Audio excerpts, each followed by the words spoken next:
everyone. I'm Miss Trish. I'm one of the RE teachers for UU St. Petersburg, and I'm here with the lesson for December the 6th. It's called A Step Away from Busyness, and I'll light the chalice so we can get started. Love is the spirit of this church and service its law. This is our great covenant, to dwell together in peace, to seek the truth in love, and to help one another. Our faith reminds us that the winter holidays are a time for beauty, peace, and stillness. Our culture has turned it into a time of commercialism, debt, and stress. It takes an effort to step away from media messages that buying things and busily planning events will make us happy. So what's one of the ways our faith guides us into becoming a people of stillness? It tells us to step away from busyness. Here's a plug. There are plugs on toasters, vacuum cleaners, lights, and what else? See if you can think of 5 other things that take plugs.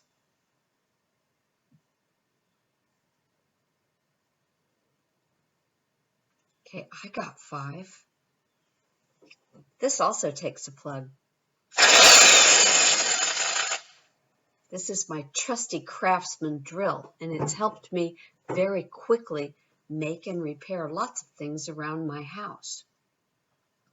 Just like we plug in power tools to get power, we also unplug for safety and before putting things away. It's important to unplug ourselves from busyness at this season.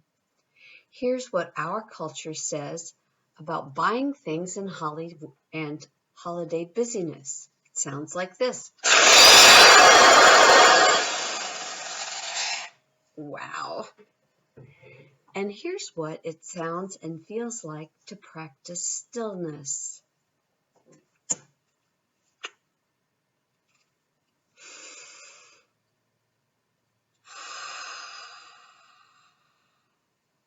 Unplugging from busyness helps us remember important things about December winter holidays. And the theme for our month is stillness. By unplugging ourselves from busyness, we can notice the stillness and beauty around this month. There's a book called Unplug the Christmas Machine. What do you suppose a Christmas machine is? A bulldozer for feelings? A fence post tightener which tightens everyone's stress? A loudspeaker which blares Christmas music too loud? What kind of machine can you think of that would be called a Christmas machine? The Christmas machine is a metaphor for all these things that have changed a celebration of stillness, peace, and beauty into a time of commercialism and stress. Here's the antidote to the Christmas machine as described in the book. It's called the Christmas Pledge, and it goes like this.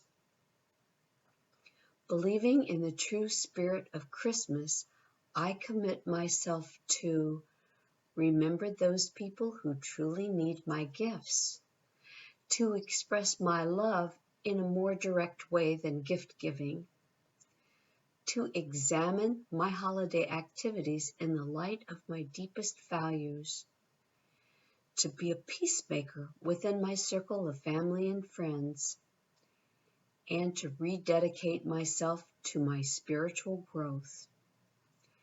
And now I have a story about someone who rededicated himself.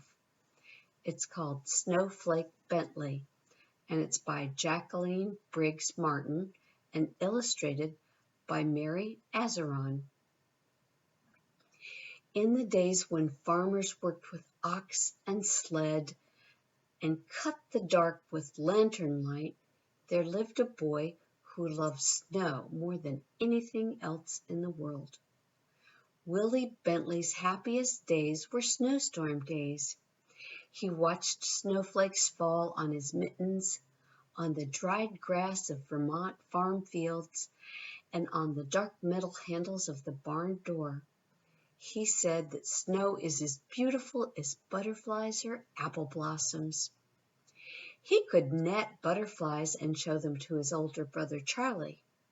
He could pick apple blossoms and take them to his mother, but he could not share snowflakes because he couldn't save them. Willie's mother was his teacher until he turned 14 years old. He attended school for only a few years. He had a set of encyclopedias, and Willie said, "I read them all." When his mother gave him an old microscope, he used it to look at flowers, raindrops, and blades of grass. Best of all, he used to look at snow. While other children built forts from the snow and pelted snowballs at roosting crows, Willie was catching single snowflakes. Day after stormy day, he studied the icy crystals. From his boyhood on, he studied all forms of moisture. He kept a record of the weather and did many experiments with raindrops. Their intricate patterns were even more beautiful than he imagined. He expected to find snowflakes were the same, that they were copies of each other. But he never did find that. Willie decided that he must find a way to save snowflakes so that others could see their wonderful designs. For 3 winters, he tried drawing snow crystals, but they always melted before he could finish. When he was 16, Willie read of a camera with its own microscope. "If I had that camera, I could photograph snowflakes," he told his mother. Willie knew that he would not be happy until he could share what he had seen. "Fussing with snow is just foolishness," his father said. Still, he loved his son, and when Willie was 17, his parents spent their savings and bought the camera. It was taller than a newborn calf and cost more than his father's herd of 10 cows. Willie was sure that it was the best camera of all.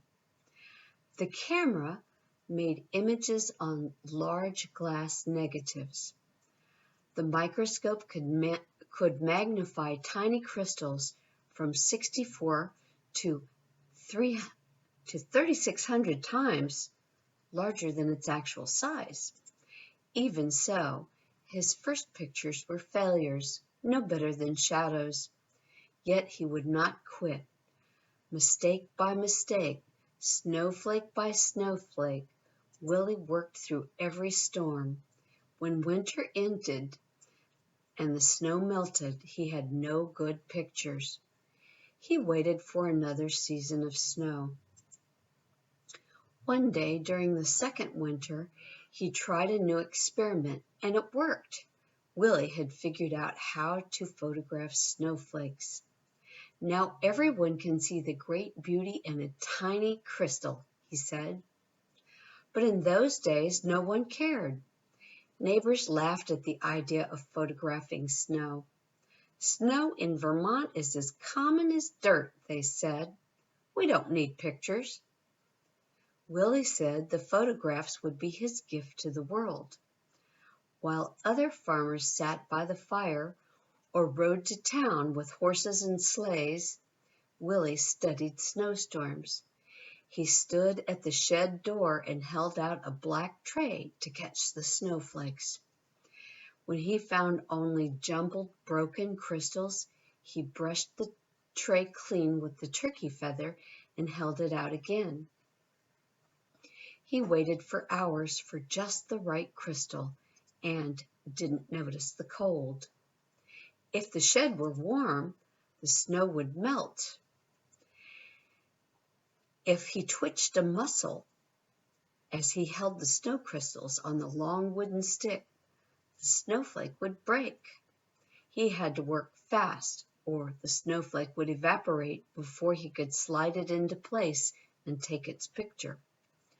Some winters he was only able to take a few dozen pictures. Some winters he made hundreds. Willie so loved the beauty of nature he took pictures in all seasons.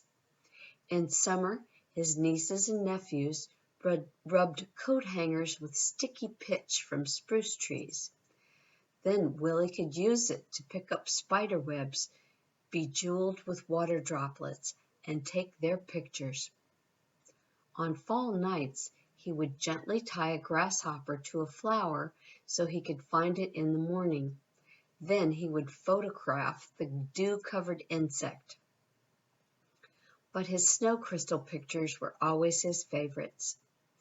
He gave copies away or sold them for a few cents. He made special pictures as gifts for birthdays.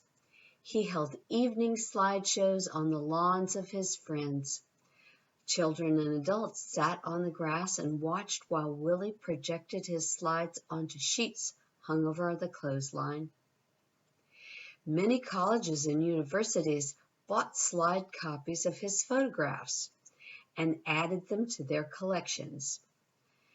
Artists and designers used the photographs to inspire their own work. He wrote about snow and published pictures in magazines.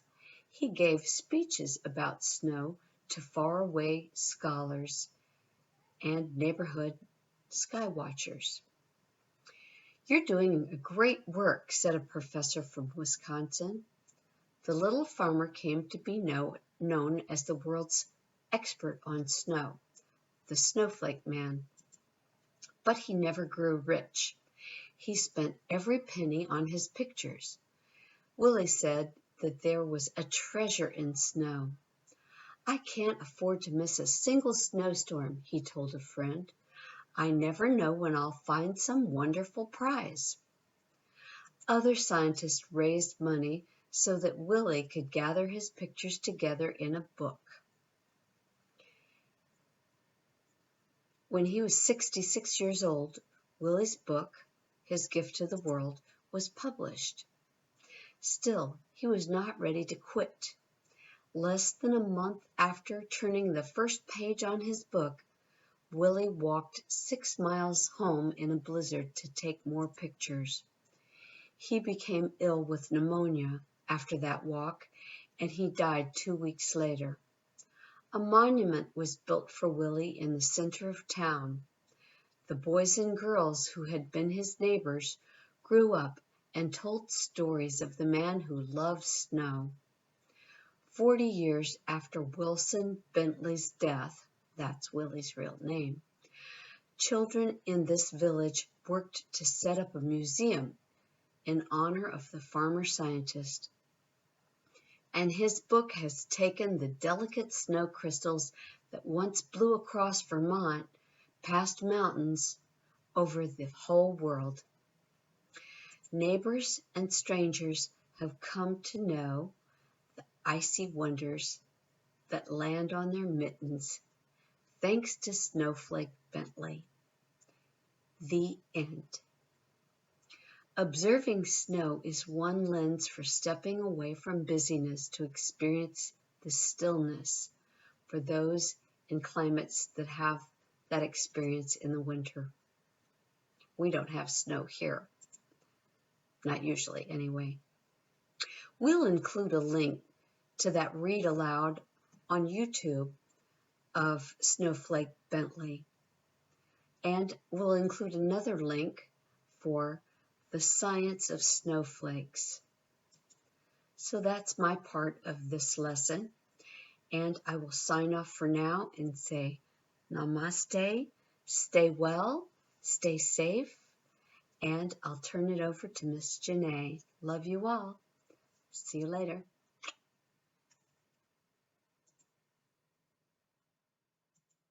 Hi guys, my name is Jeanay Johnson and I'm your religious education and communications coordinator here at Unitarian Universalist Church of St. Petersburg, Florida. We're going to flow right into the mindfulness meditation with a couple of little things that I wanted to help introduce. So I want you guys to remember the importance of calming yourself, so you can better focus with your time that you have together. Also, we have a special friend named Leah that has a song called Stillness that's going to play for us. So I'm going to play that here in just a second. Also, thank you, Miss Trish, for this segment of the story. Thank you so very much.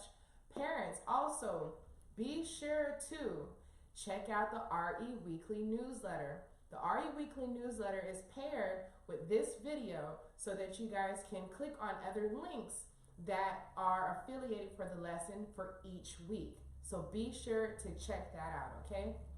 All right, guys. I hope you guys enjoyed this mindfulness meditation. We're going to flow right into it. See ya.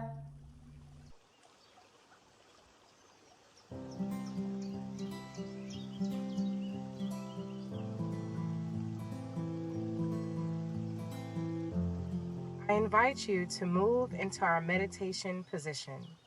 Sit comfortably in your chair or on the floor.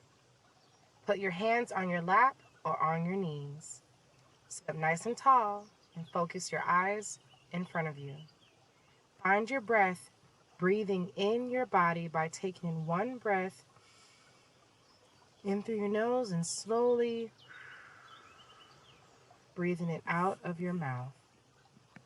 Quiet moment, quiet me, quiet in the midst of all I see, a swirling, changing world, but I am still. Quiet moment, quiet me, quiet in the midst of all I see, a swirling, changing world. For now, I still. So, is it easy or difficult to be still? Difficult. It's difficult? Why? Because you have to breathe, and if you breathe, your tummy moves up and down. So we're always moving, even if we're sitting still, some part of us is always moving. Mm-hmm. That's a good point. Is it challenging to meditate, or is it easy? I think it's... This is being still. That's very still. Do you blink when you be still? Not even blinking. There are some things your body has to do no matter how still you get. Your heart will beat, boom, boom, boom. Your eyes will blink. Keep your eyes wet. Your blood will pump around. You'll breathe. But you can calm down so that your breath and your heartbeat are part of your experience of being still, listening for your breath. And seeing if you can perceive the beat of your heart. What about being still without you breathing? Like this. But then we have to move again, don't we? I have a question. What part of the day feels the most still to you? Time to be still. Midnight? Because everyone's sleeping. That's what I think too, except for nocturnal creatures, right? Yeah. So there is always some movement. So midnight is the time of the day that feels the stillest, even though there's still some movement of quiet nocturnal creatures. You know what I think of, Jacob? No. I often think of the year as being like a day. I think of the spring as being the morning when everything's coming awake, and then summer is like noon when everything's in high energy, and then fall is the evening. Everything's starting to slow down. Right. And the winter is the night. And that's a time when it's most still. Mm-hmm. And then maybe snow might fall and it feels even stiller. And colder. Quiet